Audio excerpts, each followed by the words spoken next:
అనంతపురం నగరంలోని police parade ground లో 80వ స్వాతంత్ర్య దినోత్సవ వేడుకలు ఘనంగా నిర్వహించారు. ముఖ్య అతిథిగా హాజరైన రాష్ట్ర ఆర్థిక శాఖ మంత్రి పయ్యావుల కేశవ్ జాతీయ జెండాను ఆవిష్కరించి పోలీస్ పరేడ్ లో గౌరవ వందన స్వీకరించారు. ఈ వేడుకలకు ప్రజాప్రతినిధులు, అధికారులు, స్థానిక ప్రజలు పెద్ద సంఖ్యలో హాజరయ్యారు. స్వాతంత్ర్య దినోత్సవాన్ని పురస్కరించుకుని విద్యార్థులు దేశభక్తి గీతాలకు నిర్వహించిన నృత్య ప్రదర్శనలు ఆకట్టుకున్నాయి.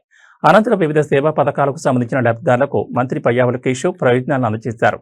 స్వాతంత్ర్యోద్యమంలో పాల్గొన్న సమరయోధుల కుటుంబ సభ్యులను ఘనంగా సన్మానించారు. ముందుగా వందే మాతర గీతం మాన్య ముఖ్య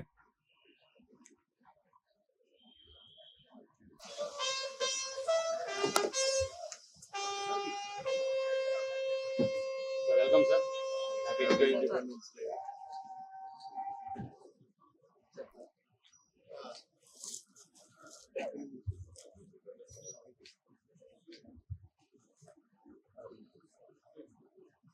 To see you in Bandhala. Happy. Okay. Yeah.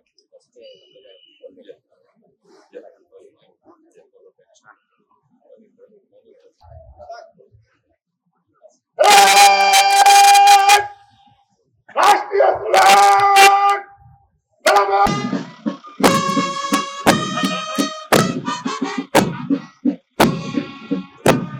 NCC girls, Commander B. Parvati Bai, Senior Under Officer, Assistant Commander B. Lakshmi, Junior Under Officer.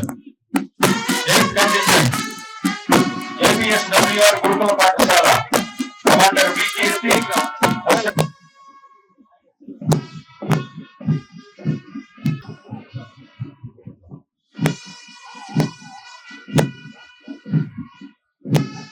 Contingent, APSWR Gurukula Pathashala, Commander B. Kirti, Assistant Commander M. Rekha. 9th వారు G. Ashok బృందం వారు ఉన్నటువంటి ఈ పథ సంచలనం మన assistant commander ఎం Naveen, junior under officer. వాద్య బృందం భారత స్వాతంత్ర సముపార్జనలోను అలాగే స్వాతంత్రం వచ్చిన తర్వాత దేశ స్వాతంత్రాన్ని సమగ్రతను కాపాడుకోవడంలో పేద ప్రజల సొంతింటి కళ సాకారం చేసే దిశగా జిల్లాలో ప్రధానమంత్రి ఆవాస్ యోజన అర్బన్ పథకం కింద సుమారు 4,000 గృహాలను మంజూరు చేసి నిర్మాణ పనులు చేపడుతున్నాం. ప్రధానమంత్రి ఆవాస్ యోజన గ్రామీణ పథకం కింద సర్వే చేసి గుర్తించి అర్హులైన సుమారు 67,000 మందికి గృహాల మంజూరుకు చర్యలు తీసుకుంటున్నాం. వైద్య ఆరోగ్య శాఖ ద్వారా పిహెచ్సి నుంచి సూపర్ స్పెషాలిటీ ఆసుపత్రి వరకు రోగులకు అందించే సేవలను మరింత మెరుగుపరిచాం. మరోవైపు డాక్టర్ ఎన్టీఆర్ వైద్య సేవా పథకం ద్వారా పేదలకు కార్పొరేట్ తరహా వైద్యాన్ని అందిస్తూ వైద్య ఖర్చును భరిస్తున్నాం. ఎన్టీఆర్ వైద్య సేవా పరిధిలోకి 3,257 చికిత్సల్ని తీసుకొచ్చాం. జిల్లాలో ఈ ఆర్థిక సంవత్సరంలో 105,000 మందికి చికిత్స అందించి 238 కోట్ల రూపాయల్ని ఖర్చు చేశాం. తాతల కాలం నాటి కరెంటు పోళ్లు, వైర్లు, ట్రాన్స్ఫార్మర్లతో ఇబ్బందులు ఎదుర్కొంటున్నటువంటి పల్లె జనం కష్టాలు తీర్చేందుకు, కరెంటు కోతలను నివారించేందుకు మా ప్రభుత్వం వారి జీవితాల్లో కొత్త వెలుగులు నింపుతోంది.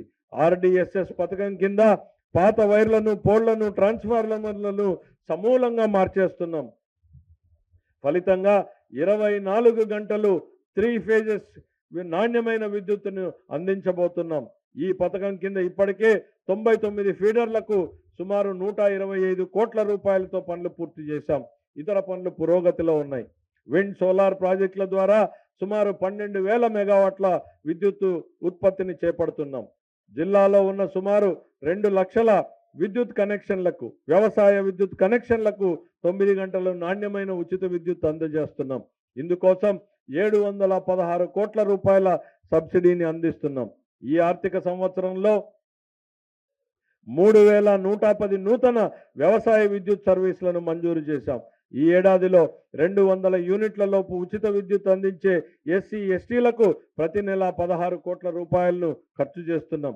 నిరుద్యోగులకు ఉద్యోగాల కల్పనే లక్ష్యంగా DSC 2025 నిర్వహించి జిల్లాలో 747 మంది అభ్యర్థులకు నియామక పత్రాలు అందజేశాం. త్వరలో మరో మెగా DSC ద్వారా ఉపాధ్యాయ ఉద్యోగాల భర్తీకి చర్యలు తీసుకుంటున్నాం. ఎస్సీ ఎస్టీ వినియోగదారులకు పిఎం సూర్యగర్ ముఫ్త్ బిజిలీ యోజన కింద ఉచితంగా సోలార్ రూఫ్ టాప్ ప్యానల్స్ ఏర్పాటు చేస్తున్నాం.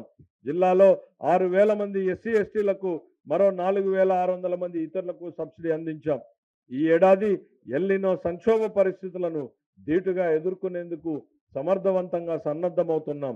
ఈ సంవత్సరం జూన్ నుంచి ఆగస్టు మొదటి వారం వరకు 35% లోటు వర్షపాతం నమోదైంది. ప్రస్తుతం ఉన్న ఎల్నినో పరిస్థితుల దృష్ట్యా హంద్రీనీవా హెచ్ఎల్సి నుండి వచ్చే నీటిని జిల్లాలో తాగునీటి అవసరాల కొరకు ప్రాధాన్యతగా వినియోగించనున్నాం. ఈ నేపథ్యంలో తక్కువ నీరు అవసరమయ్యే ప్రత్యామ్నాయ పంటల సాగును ప్రోత్సహిస్తూ రైతులకు అవగాహన కల్పించాం. 80% రాయితీపై ప్రత్యామ్నాయ పంటల విత్తనాలను పంపిణీ చేసేందుకు చర్యలు తీసుకున్నాం. తాజాగా ఖరీఫ్ 24 పంటల బీమా పరిహారం కింద జిల్లాలో 3,29,000 మంది రైతులకు 136 కోట్ల రూపాయలని అందజేశాం. పశుగ్రాస కొరతను ఎదుర్కొనేందుకు 75% సబ్సిడీపై పశుగ్రాస విత్తనాలు పంపిణీ చేసి 4,800 ఎకరాల్లో పశుగ్రాస పెంపకాన్ని చేపడుతున్నాం.